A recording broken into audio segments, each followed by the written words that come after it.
journée spéciale. مواصلين في برنامجكم حتى للتسعة بتاع الصباح وبرمجة خاصة في نهار كامل على موجات اكسبريس اف ام، تمويل المؤسسة والتمويل الاقتصاد. كما قلت لكم حاضرة معنا سيدة سلوى عرب دي جي تشوليزي ليزيك فاكتورينغ. مرحبا بك، شكرا قبولك دعوتنا اليوم الصباح. شكرا وسيم، صباح الخير الناس الكل، صباح الخير المستمعين اكسبريس اف ام، وشكرا على الاستضافه. ليزينغ وفاكتورينغ، دونك هذا في التسمية تونيزي ليزينغ فاكتورينغ. Exactement, nous offrons deux produits, c'est deux produits de financement de la PME ou de l'entreprise Psifarama. Donc mais c'est des produits complémentaires. فرق كبير، الفرق هو انه pour le leasing c'est هو فما فرق اما متكاملين. زوز الفينانس l'entreprise. زوز c'est des financements de l'entreprise, sauf que c'est des financements différents. Le leasing c'est un financement d'investissement. C'est l'équivalent du moyen terme معناها. الفرق انه الصبغه الكونترا مش هو يعني والمعامله مش هي، mais c'est le financement des équipements de l'investissement pour l'entreprise. في حين الفاكتورينغ c'est le financement du fonds de roulement, c'est le financement ce qu'on appelle احنا du post client. Donc c'est le financement de l'activité في حد ذاتها.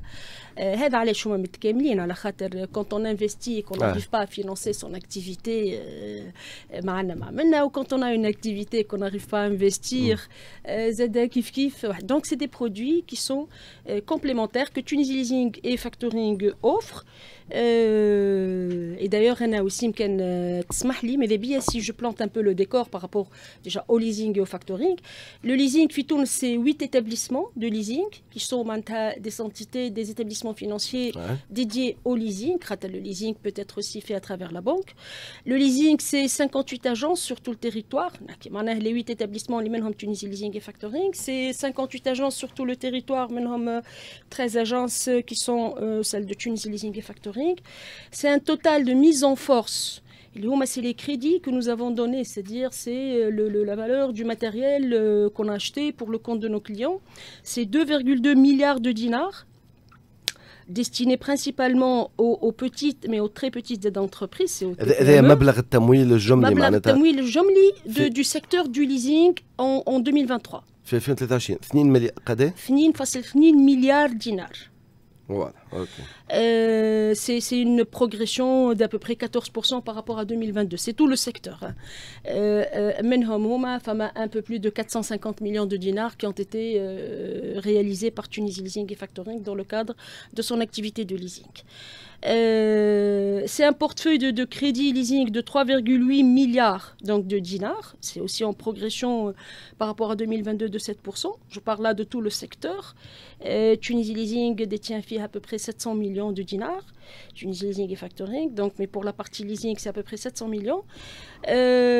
On a mobilisé donc toute compagnie de leasing confondue donc plus de 500 millions de dinars d'emprunts obligataires. Les fonds propres nets des sociétés de leasing se chiffrent à plus de 800 millions de dinars. Et là, c'est-à-dire pour voir un peu le volume et des investissements qui sont réalisés par les actionnaires des sociétés de leasing. Donc la mise est de 800 millions de dinars pour en fonds propres pour financer donc cette activité à travers les établissements de leasing. Mais c'est aussi, là c'est le bémol, c'est aussi un total actif accroché donc d'un peu plus de 9%. C'est ce qu'on appelle les créances accrochées ou les non-performing loans, c'est les الديون المتعثرة. Si vous voulez qu'on fasse ça, on peut le faire en parallèle pour le factoring. Pour le factoring, c'est 4 مؤسسات, c'est 4 sociétés de factoring. يعني منهم يعني كي نحسب Tunisie Leasing et Factoring qui fait du factoring donc aussi donc منهم deux filiales de banques et une société privée. On a à peu près 8 agences de factoring. Le total, donc l'équivalent des mises en force, le leasing, le factoring, c'est le total du chiffre d'affaires acheté. Donc c'est la somme des factures que nous avons achetées. Donc face à l'achat de factures, c'est à peu près 1,2 milliard donc de dinars. en 2023. C'est un total portefeuille, c'est l'encours de financement donc, en fin d'année qui chiffre à peu près à plus de 320, je dirais, je n'ai pas le chiffre en tête, mais c'est 180, 100 plus, c'est 200 et 140. Ouais. C'est à peu près 360 millions de dinars. Ouais. Pour le factoring, on ne mobilise pas donc d'emprunts obligataires. Essentiellement parce que ça coûte cher et le produit donc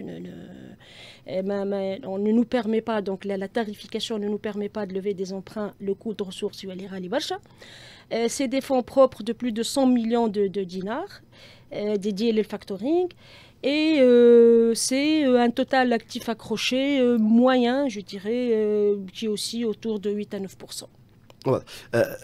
Rapidement نقدموا دونك على شنو لي برودوي خاصة حكينا على الفاكتورينغ فوالا كومون سا مارش فسرت لنا بونا محل قبيليك بالنسبة للليزينغ يظهر لي معروف بالكدا. أنا ماذا بيا نعرف زادا علاش معناتها في أنا حالات نختاروا نمشيوا لهذا حتى بارابور او سيكتور بانكير معناتها والتمويل البنكي معناتها بصفة عامة. شنو اللي يخليني نمشي شنو اللي يخليك تمشي للليزينغ الوغ كو مثلا الليزينغ متعارف عليه انه اغلى من البنك مثلا هذا السؤال مثلا يوفيت على خاطر بصفه عامه les clients que sert une société de leasing c'est des clients qui ne sont pas probablement bancables. C'est des très petites entreprises, c'est des petits tickets. Donc, en termes d'appréciation de risque de crédit, la société de leasing peut être plus souple. Elle est censée aussi être beaucoup plus rapide. Même si هذا توا صعب علينا شوية à cause de tout ce qui est gouvernance ou formalisme lié donc aux règles de gouvernance qui s'imposent à nous autant que les banques. Donc le leasing, donc à l'èche, il se permet de prendre un peu plus de risques que la banque parce qu'il a la garantie, ce qu'on appelle l'actif, le matériel. نذكروا aussi ملي un financement leasing, c'est l'équivalent d'une location avec une option d'achat. Ouais. Une location, le matériel reste propriété de la société de leasing jusqu'à paiement intégral. Une fois le crédit qui a servi au fait à financer l'achat du matériel, qu'il soit équipement, qu'il soit de l'immobilier, qu'il soit aussi de l'auto, du leasing auto. Une fois le bien financé, il y a une cession donc de ce bien, il y a les propriétés du client, il y a le locataire. Donc le leasing, c'est le bailleur. Le locataire, c'est le client de la société de leasing. Et le bien financé, c'est l'actif qui demeure propriété de la société de leasing jusqu'à paiement intégral par le client. Donc la société de leasing peut prendre un peu plus de risque par rapport à son appréciation de risque sur le risque de crédit qui est lié au client في حد ذاته ou le locataire parce qu'elle sait qu'elle est propriétaire du bien. يعني البنكة في منظورها معناتها عندها منظور آخر et je parle bien sûr sous le contrôle des banques. Ouais, c'est un risque qui est essentiellement un risque de crédit, donc le risque ils le prennent sur le client, donc ils peuvent être plus exigeants. Et aussi, la taille de la banque fait qu'elle est forcément, en termes de circuit décisionnel, beaucoup moins rapide que le leasing. On fait le leasing, on table sur des décisions sur les petits tickets et sur le matériel standard au bout de 4 heures. Donc, les 24 heures. Quand c'est de l'équipement, on essaie de le faire sur 2 jours ou une semaine, ça dépend de la complexité du dossier. C'est des délais que la banque aurait du mal à respecter. À part que nous, c'est des petits tickets qui pourraient ne pas intéresser la banque. Les autres formes de crédit, le moyen terme, la banque, l'une des contraintes, c'est que la banque demande toujours, et c'est la règle, donc des garanties réelles. Les clients internes ne sont pas obligés de nous donner des garanties réelles à partir du moment où le bien demeure propriété de la société de leasing. Donc, notre garantie, c'est cet actif. Mais l'idée, c'est qu'on ne fasse pas jouer la garantie, qu'on ne récupère pas l'actif, mais que le client paye et récupère son matériel ou les besoins. Donc ça, c'est pour le leasing. Donc la célérité, la rapidité, le fait qu'on puisse prendre plus de risques que la banque, fait que les clients viennent vers le leasing, ils choisissent le leasing par rapport aux banques. Un client qui a un chantier, qui a besoin de matériel rapidement pour démarrer son chantier, il a intérêt à s'adresser à une société de leasing qui peut le servir rapidement plutôt qu'à une banque qui, parce que les procédures font que le dossier peut prendre plusieurs semaines, voire plusieurs mois pour être bouclé. Ouais. Sinon, le bémol, c'est que les gens nous reprochent d'être plus chers. Et ça, c'est un point... هذا هو de toute façon بدينا بها وهك كملت بها اغلى من اليوم جوستومون موضوع الريفينانسمون باللي غنحلقوا سين رابيدمون خاطر مهم لكم انتم خاطر نحكيو على التمويل احنا اليوم المؤسسه وتمويل الاقتصاد وما بيدكم تتمولوا احنا بدنا نتمولوا وغادي جاي حكايه وغادي وهذا هو اليوم ce que les gens savent pas, c'est que nous on est établissement financier au sens de la loi bancaire de la 2016-48 et de juillet 2016. On est établissement financier au même titre que les banques et donc les opérations aussi bien de leasing que de factoring ont été identifiées et définies comme étant des opérations bancaires. Sauf que pour le refinancement, les établissements financiers non bancaires n'ont pas accès au marché monétaire. Et donc, on est obligé de nous refinancer ailleurs, ailleurs, auprès des banques. Donc, c'est du deuxième main. Donc. Et le financement auprès des banques, c'est les emprunts obligataires. Et là, vous pouvez voir les taux de sortie des emprunts obligataires, des derniers emprunts obligataires. Les tarifs sont là, ils parlent d'eux-mêmes. On est à plus de 11%. Et donc, ça, c'est important. Ça peut donner une idée sur un peu ce que serait notre taux de sortie. On se refinance assez tôt. Nous avons aussi quelques sociétés de leasing, Tunisie Leasing et Factoring. Nous avons aussi recours au crédit étranger, donc à travers des bailleurs de fonds étrangers.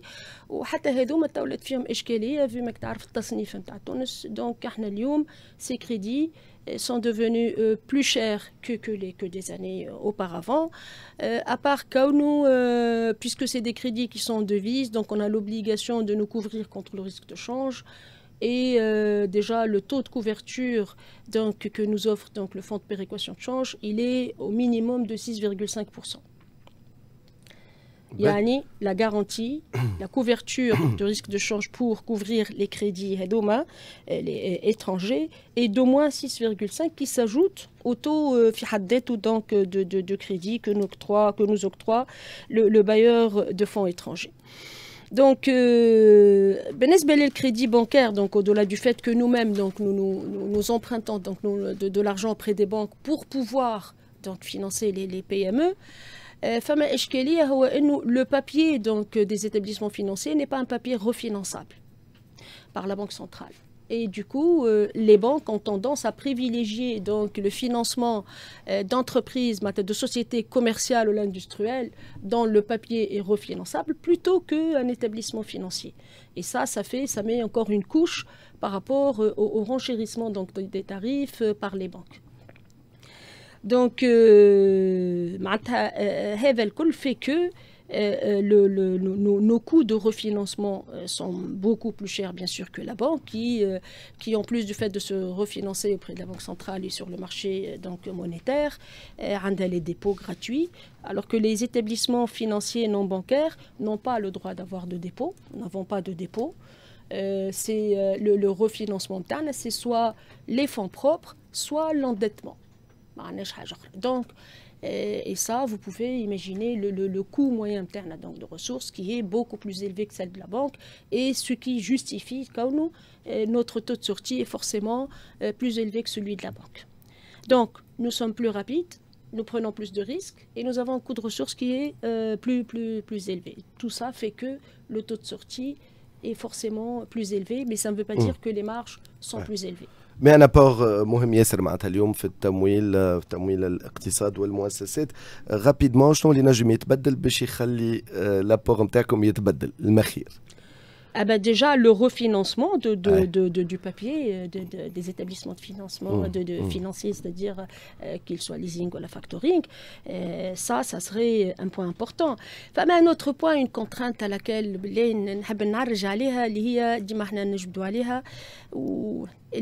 les établissements financiers ce sont des établissements qui sont de taille modeste. Yani, c'est de petites structures.